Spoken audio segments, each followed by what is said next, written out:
Eh bien, salut à tous et à toutes, c'est Livarou. Et oui, on se retrouve sur Five Nights at Freddy's The Graphic Novel. Donc oui, les dessins sont déjà un peu mieux que sur le livre de coloriage et sur le précédent. Pour ceux qui s'en souviennent, celui-là, sont un petit peu mieux que ça. Voilà, on est passé à ça. On voit que c'est pas du tout fait par la même personne. Scott Cotton toujours, Kira Bridge-Weasley, mais Claudia Schroeder, Claudia Aguirre. Voilà. Moi, ça c'est dit, c'est dit. Et aussi, oui, j'ai pas donné mon avis sur ce putain de livre la dernière fois, pour la simple et bonne raison que c'était un livre de coloriage, et que, comme vous l'avez mis directement dans la miniature, que j'étais vraiment un livre de coloriage. Un livre de coloriage. Pour une licence qui montrait implicitement des infanticides. Mais maintenant, ça attire les enfants, presque. Je n'avais pas vraiment besoin de montrer mon avis, je pense. En tout cas, Five Nights at Freddy's The Twisted Ones, The Graphic Novel, est un graphique Five Nights at Freddy's qui est du coup nommé à partir du deuxième roman, qui est The Twisted Ones, que j'ai encore, mais je vais pas montrer parce que c'est bon, hein, je vais juste parler de celui-là, et qui justement est sorti le 2 février 2021. Il a été écrit par Scott Cawthon et Kira Bridge-Weasley avec des illustrations faites par Claudia Aguirre. Ne pas confondre avec Claudia Schroeder, je tiens à préciser. Parce que elles n'ont absolument pas le même style, ça se voit. Mais en vrai, on aurait pu se dire que c'est parce qu'elle a amélioré son style en un an, mais bon. Voilà. Par contre, celle qui fait les illustrations, elle n'a pas l'air d'avoir vraiment changé. On va être franc. En tout cas, du coup, les pages 4 à 9 ont été disponibles gratuitement en avant-première et aussi les 22-25. Voilà, ça c'est un truc, une petite ça commence déjà par des petites anecdotes. Voilà les deux prochains livres dont je parlerai, bien sûr. Bon, après il y aura tous les autres, hein, mais je montre ça quand même. Bunny Call et Blackbird. Et voilà le premier. Voilà. Du coup, lisons ce résumé. Freddy est de retour avec une torsion dans cette adaptation sinistre du roman graphique, du roman à succès Five Nights at Freddy's The Twisted Ones. Alors, The Twisted Ones c'était beaucoup moins à succès que The Silver Eye pendant une semaine. Mais voilà. Ça fait un an que les horribles événements de Freddy Fazbear Pizza sont arrivés, et Charlie essaye juste de passer à autre chose. Même avec l'excitation d'une nouvelle école et un nouveau départ, elle est toujours hantée par les cauchemars d'un meurtrier masqué et 4 marionnettes animatroniques horribles. Charlie pense que son calvaire est terminé, mais quand une série de corps sont découverts près de son école, portant des blessures qui lui sont inquiétement familières, elle se retrouve entraînée dans le monde des créations effrayantes de son père à nouveau. Quelque chose de tordu chasse Charlie, et cette fois, s'il la trouve, ce n'est pas pour la laisser partir. Avec l'art électrisant de l'artiste Claudia Aguirre, nommée au prix Schner et encore plus d'horreur que jamais, les fans ne vont pas manquer cette adaptation graphique du tout droit sortie de l'esprit du créateur de Five Nights at Freddy's, Scott Cawthon. Alors, encore une fois, oui, c'est un peu plus horrifique que l'autre.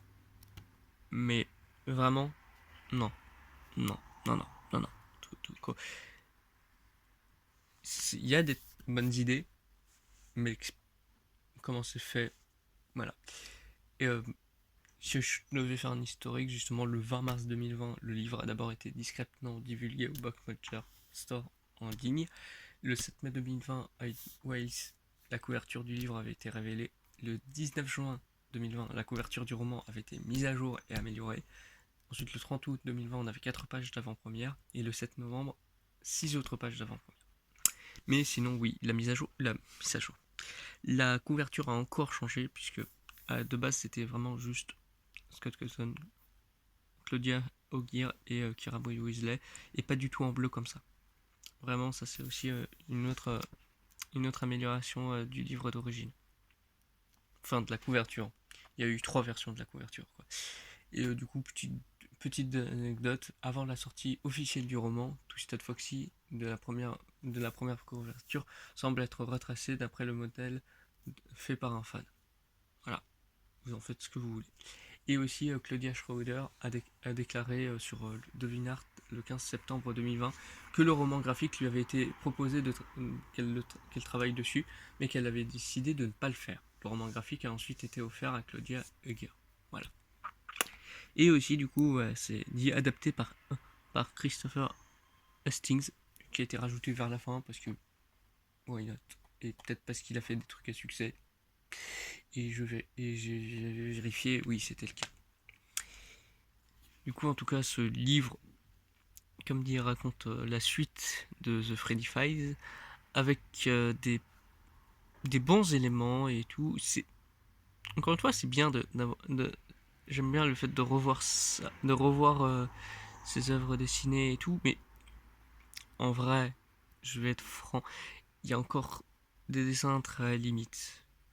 Il y a certaines choses où ouais, ouais, les couleurs et tout, il n'y a toujours pas cette impression de 3D et ça me frustre énormément en fait.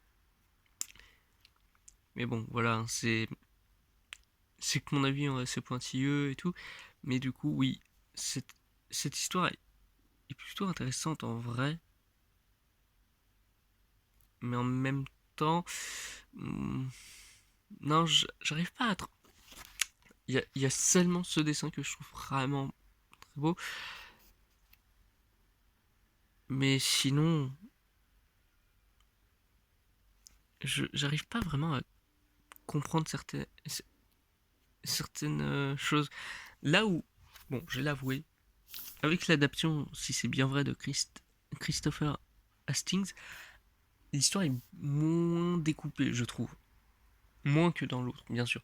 Mais c'est vrai qu'encore une fois, il y a certaines choses où, ouais, voilà. Et je ne pense pas pouvoir dire qu'on retrouve l'expérience qu'on avait lors du livre d'origine, même si les dessins sont bien mieux niveau ça veut faire horreur. Je trouve, pas parce que les Twisted sont bien dégueulasses et tout, mais voilà. Du coup, là où le livre de coloriage, je le déconseillais et j'avais oublié de le dire, celui-ci, je pense que plus ou moins je peux le conseiller pour ceux qui ne veulent vraiment pas lire un livre. Parce que il est très bien, hein, franchement. Le livre original aussi, quoi. Et c'est toujours con de payer beaucoup plus cher alors que tu peux avoir pareil. Voilà, allez, à la prochaine.